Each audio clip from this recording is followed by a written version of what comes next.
بسم اللہ الرحمن الرحیم ایاک نعبد و ایاک نستعین۔ مجھے آج بڑی خوشی ہے کہ جس طرح میری قوم، میرے پاکستانی جس طرح آج فلسطینیوں کی حمایت کے لیے نکلے اور جس طرح انہوں نے ان کے اوپر جو ظلم ہو رہے ہیں اس کی آج نشاندہی کی اور اس کی مذمت کی، میں آپ کو سب کو خراج تحسین پیش کرنا چاہتا ہوں۔ جب سے اسرائیل بنا،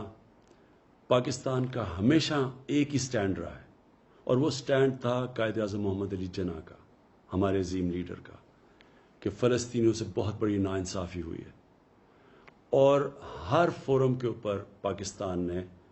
فلسطینیوں کے ساتھ کھڑے رہے۔ 27ویں رات کو میں مسجد نبوی میں تھا جب مجھے پتہ چلا کہ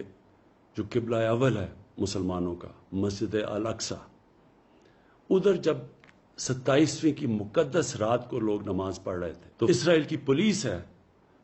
اس نے ان کے اوپر تشدد کیا، اور ساتھ ساتھ پھر یہ اسی چیز کا بھی علم ہوا کہ جو فلسطینی فیملیاں 70 سال سے اپنے گھروں میں رہ رہی تھی، کئی فیملیز کو اسرائیلی سیٹلرز نے ان کو گھروں سے نکال دیا۔ اس کی وجہ سے ایک نیا انتشار شروع ہو گیا، اور پھر جو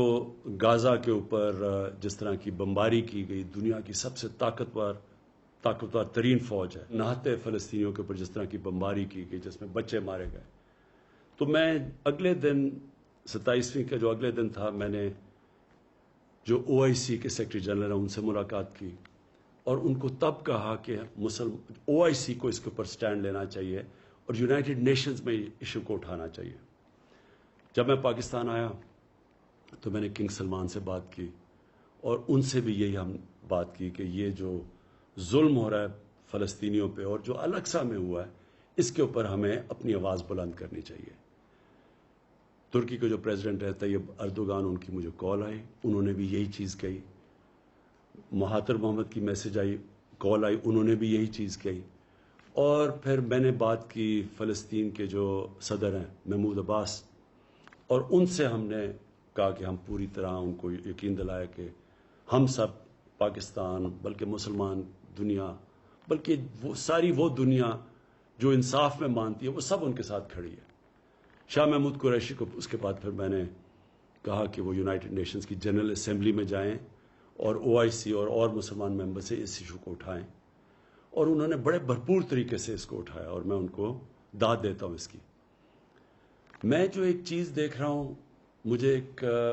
بڑی خوشائن چیز نظر آ رہی ہے، اور وہ کیا ہے کہ دنیا کا پبلک اوپینین چینج ہو رہا ہے۔ میں نے اتنا ٹائم مغرب میں گزارا، پہلے بھی جب اسرائیل کی فوجیں ظلم کرتی تھی فلسطینیوں پہ، تو میں کبھی مغرب کے اندر ان کے اخباروں میں، ان کے میڈیا، ان کے پولیٹیشنز کو میں نے کبھی نہیں دیکھا کہ اسرائیل کی وہ تنقید کرے، بلکہ وہ سارے اسرائیل کو ایسے ہوتا تھا کہ جیسے ظلم اسرائیل پہ ہو رہا ہے۔ لیکن یہ پہلی دفعہ ہے کہ وہاں سے آوازیں اٹھنی شروع ہوئیں، ان کے اخباروں نے اس کی تنقید کی، ان کے میڈیا نے اس کی تنقید کی، اور پولیٹیشنز نے کھڑے ہو کے، کبھی میں نے سمجھتا تھا کہ امریکہ میں وہ اسرائیل کی تنقید کریں گے، اور مغربی ممالک میں۔ اس کی یہ جو پبلک اوپینین تبدیل ہوا ہے، اس کی ایک بہت بڑی ایک اور وجہ ہے سوشل میڈیا۔ مین میڈیا اگر کوئی رپورٹ کو روکتا بھی ہے، کوئی سینسر بھی کرتا ہے، تو سوشل میڈیا پہ ایک ایسی فورس آ گئی ہے کہ اس سے اب کوئی بھی کمیونیکیشن اور نیوز کو روک نہیں سکتا، اور اس سے مجھے نظر آ رہا ہے کہ دنیا کا پبلک اوپینین چینج ہو رہا ہے۔ آج سے 30 سال پہلے اسی طرح تب بھی دنیا کا پبلک اوپینین چینج ہوا تھا۔ ساؤتھ افریقہ، ادھر ایک ایسی رجیم تھی، ایک ایسی گورنمنٹ تھی، اور بڑی دیر سے، کئی سالوں سے تھی، جو نسل پرست تھی، جو ایشینز اور افریقنز کو برابر کے شہری نہیں سمجھتی تھی، اور ان کے ساتھ بڑی بڑی دنیا کی طاقتیں کھڑی ہوئی تھی اس نسل پرست رجیم کے ساتھ۔ لیکن جب دنیا میں پبلک اوپینین چینج ہوا تو یہی جو طاقتور قوتیں تھیں، جو ملک تھے، انہوں نے زور لگا کے ساؤتھ افریقہ کے اندر ان کو رجیم کے اوپر، جو ساؤتھ افریقن گورنمنٹ کے اوپر، انہوں نے ان کو مجبور کیا کہ وہ برابری کے حقوق دیں افریقنس کو اور ایشینز کو. اسی طرح کا میں ایک شروعات دیکھ رہا ہوں کہ انشاءاللہ دنیا کا جو پبلک اوپینین چینج ہو رہا ہے، دنیا کا پبلک اوپینین اب زور لگائے گا. بڑے بڑے یہ جو ملک ہیں جو اب تک سپورٹ کرتے رہے ہیں اسرائیل کو، یہ پورا پریشر ڈالیں گے کہ فلسطینیوں کو بھی ان کے حقوق دیے جائیں. اور انشاءاللہ ایک دن آئے گا جب کہ فلسطین کے لوگوں کو اپنا ملک ملے گا، ایک منصفانہ سیٹلمنٹ ملے گی، وہ بھی برابر کے شہری رہ سکیں گے جو کہ فلسطینی اسرائیل میں رہتے ہیں، ایک برابر کے شہری بن کے رہ سکیں گے. اور ہم دعا کرتے ہیں